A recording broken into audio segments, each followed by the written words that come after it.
a destacar, lo voy a señalar aquí, va a ser la oposición a la dictadura. Y vamos a destacar sobre todo, bueno, pues los grupos, cómo van evolucionando en el tiempo y finalmente vamos a ver la crisis del franquismo. Bien, vamos a diferenciar por etapas la oposición. La primera es entre los años 40 y 50. Así, de manera general, vamos a decir que la oposición se va a manifestar en la clandestinidad. Y esto lo que va a provocar es que sean duramente represaliados y perseguidos. Bueno, vamos a destacar estos cuatro apartados. El primero es el gobierno en el exilio de la República. Al terminar la guerra civil, la República se exilió y bueno, tenía la esperanza de que España fuera ocupada, pero esto nunca va a suceder. Entonces, bueno, pues esto dura desde el 39 hasta el 37 y tuvo sus sedes en México y en París. En segundo lugar está la oposición monárquica, encabezada por don Juan de Borbón. Quería que retornara la monarquía a España, pero Franco no estaba de acuerdo. Esta posición la va a liquidar de una manera muy hábil. Va a promulgar la ley de sucesiones, en la que él decide quién le va a suceder cuando él no esté, y va a definir España como una monarquía sin rey. Por lo tanto, esta posición queda anulada. Los maquis, que eran grupos de guerrilleros, os he puesto aquí la foto, surgieron en el 44 y en el 48 pues se disolvieron. Fueron también perseguidos y duramente represaliados. Sin embargo, en el interior de España se mantiene viva otra clase de resistencia, la de los maquis. Son unos 7.000 hombres que al terminar la guerra se habían refugiado en los montes de todo el país. Desde allí, sostienen durante toda la década de los 40 una silenciosa lucha de guerrillas contra el régimen. Muchos de ellos caerán abatidos por la Guardia Civil. Y por último, protestas sociales. Van a destacar los partidos obreros, se van a manifestar en algunos lugares, como puede ser Madrid y Barcelona, y también van a ser duramente represaliados. Bien, en esta diapositiva ya estamos en los años 60 y 70, la he dividido en dos, puesto que hay mucho contenido. Vamos a ver estos tres. En primer lugar, el movimiento sindical, encabezado por comisiones obreras, creada por el PSOE. Bueno, van a comenzar con reivindicaciones laborales y terminarán también añadiendo las políticas. En segundo lugar, el movimiento estudiantil va a tener como inspiración el movimiento francés, que estaba también surgiendo en Francia en estos años. Y como hecho destacable, bueno, pues van a ser unas grandes protestas motivadas por el despido de catedráticos que apoyaban las manifestaciones estudiantiles. Y por último lugar, el terrorismo. Vamos a destacar dos secciones. Uno, ETA. Os he puesto aquí el logo como banda terrorista. Surge como escisión del PNV en el 59 y empieza a actuar como banda armada en el 67. Perdón. Y luego está el FRAP, el Frente Revolucionario Antifascista Patriótico, un movimiento de extrema izquierda también que va a cometer atentados. Bien, seguimos con la posición en los años 60 y 70. Vamos a destacar tres: los sectores católicos, los militares y los partidos políticos ilegalizados hasta ese momento. Dentro de los sectores católicos vamos a destacar la Iglesia vasca, en el que bueno, se va a empezar a desarrollar movimientos en contra del franquismo. Incluso se planteó el poder hacer alguna declaración a la sociedad española pidiendo perdón por haber apoyado al régimen.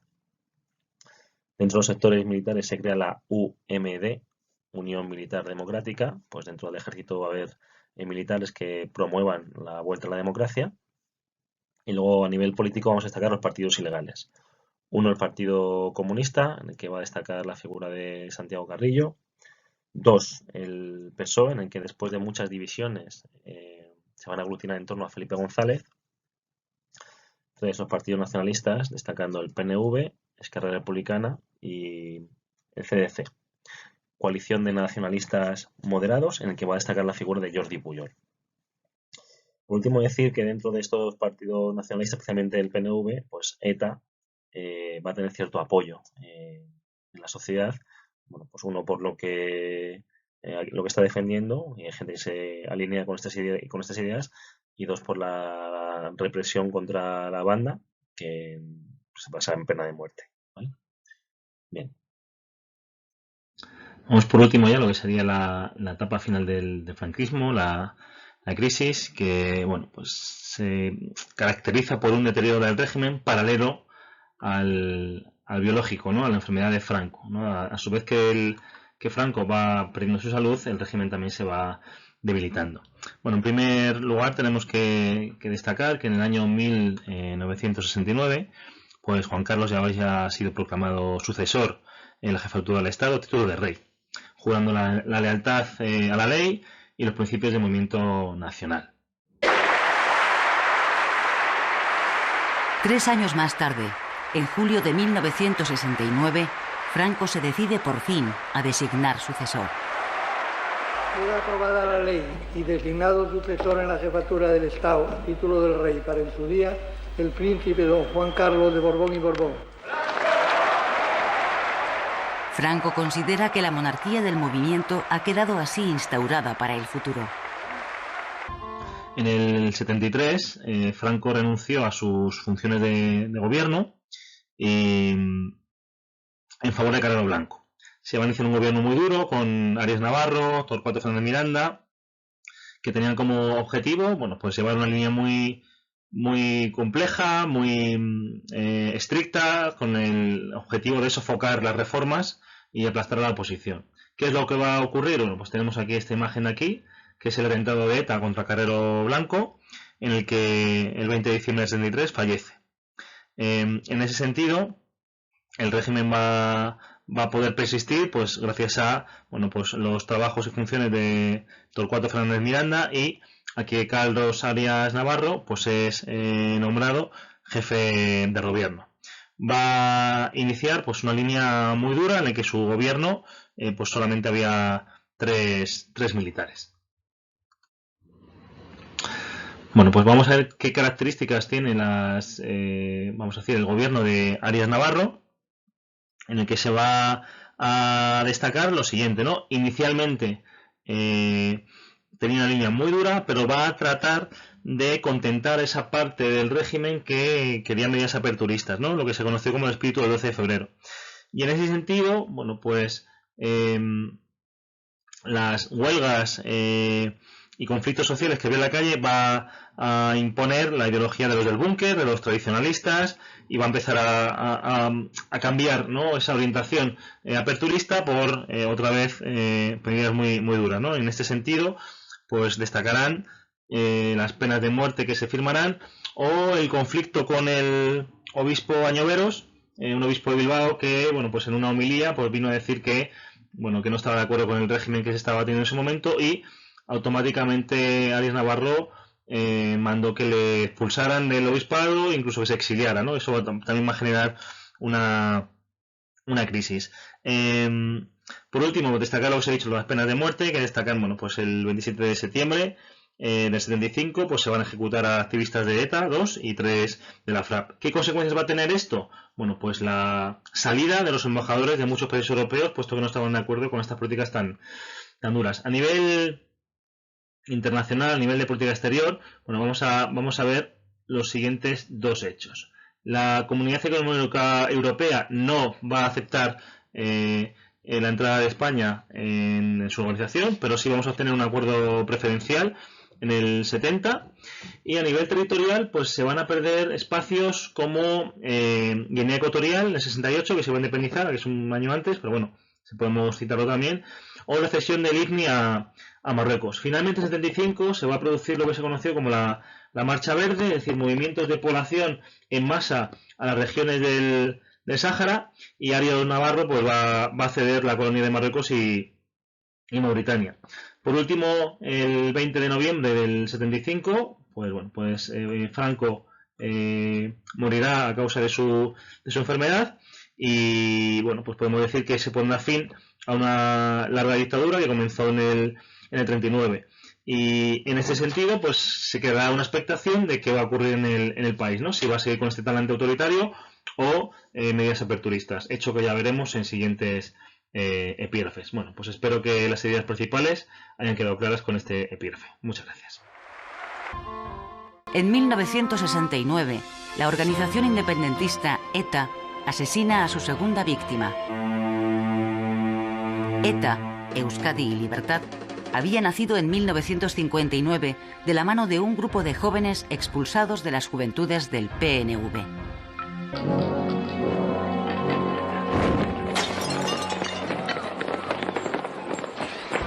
La universidad lleva años siendo la avanzadilla de los problemas y aspiraciones políticas de la sociedad española. Las aulas son un frente permanente de lucha contra el régimen. Las manifestaciones, las huelgas y los enfrentamientos con la policía se hacen cotidianos. En la década de los 70 se hace evidente que el franquismo ha perdido definitivamente el control de la universidad, que se convierte en un vivero de dirigentes de los partidos políticos del futuro.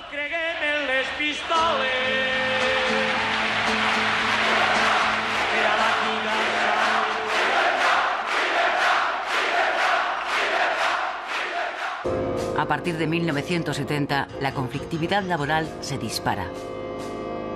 Y aunque el derecho de huelga no está reconocido por el régimen, durante ese año se producen 1.600 huelgas. El régimen franquista endurece extraordinariamente su respuesta ante la lucha obrera y reprime con violencia los movimientos huelguísticos. Numerosos obreros mueren en esos años en enfrentamientos con la policía. El paulatino e irreversible alejamiento de la Iglesia respecto al régimen se acelera en los años 70.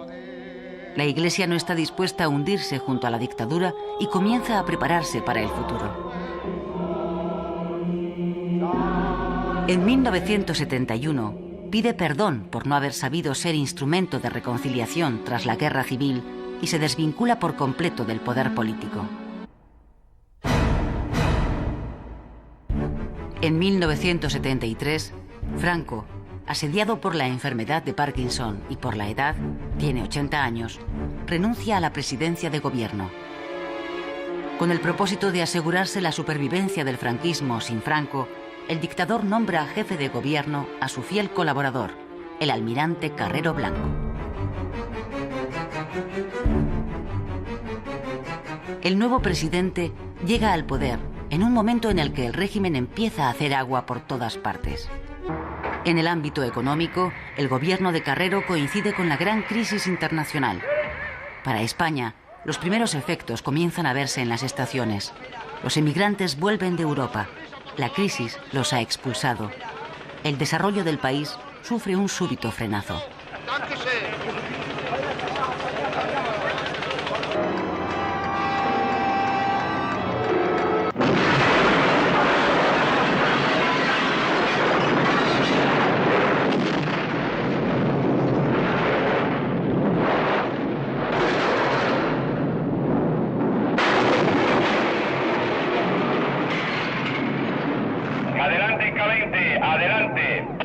Vamos a ver, parece que el coche que hay en el tejado es el del presidente del gobierno y parece ser que está muerto.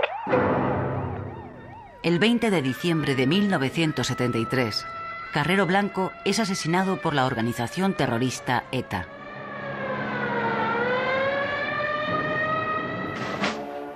Con la muerte de Carrero, desaparece el único hombre que simbolizaba una cierta garantía de futuro para el régimen. Carlos Arias Navarro, responsable del Ministerio de Gobernación, es elegido nuevo presidente. Arias va a ser el encargado de tutelar la etapa final del franquismo. La oposición, que ha ido ganando presencia en la calle e influencia en la sociedad, empieza en 1974 a dar pasos hacia su unidad. El Partido Comunista anuncia en Ginebra su intención de alcanzar una gran alianza entre las fuerzas políticas y sociales para lograr la ruptura democrática. Ese mismo año, 1974, el PSOE aborda en el Congreso de Suresnes la plena renovación del partido. El nuevo secretario general del PSOE se llama Felipe González. Como en otras ocasiones, el franquismo convoca en la Plaza de Oriente una manifestación para intentar demostrar al mundo que Franco sigue contando con el apoyo del pueblo. Esta será la última vez que los españoles le vean vivo.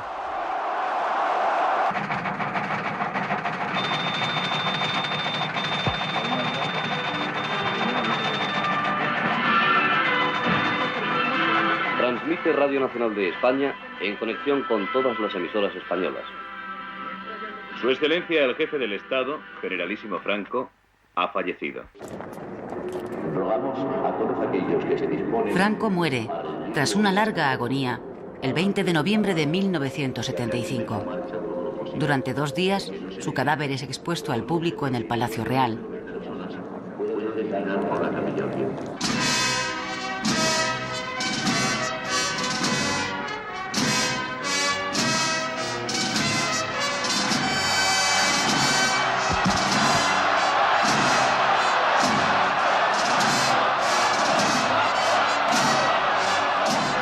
Antes de ser conducido hasta el Valle de los Caídos, el cardenal primado oficia su funeral en la Plaza de Oriente.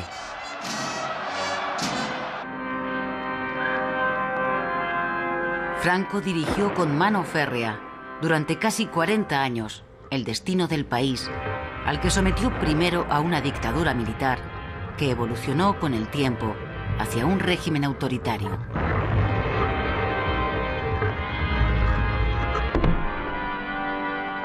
Tras su muerte, los españoles sueñan esperanzados con un futuro en libertad.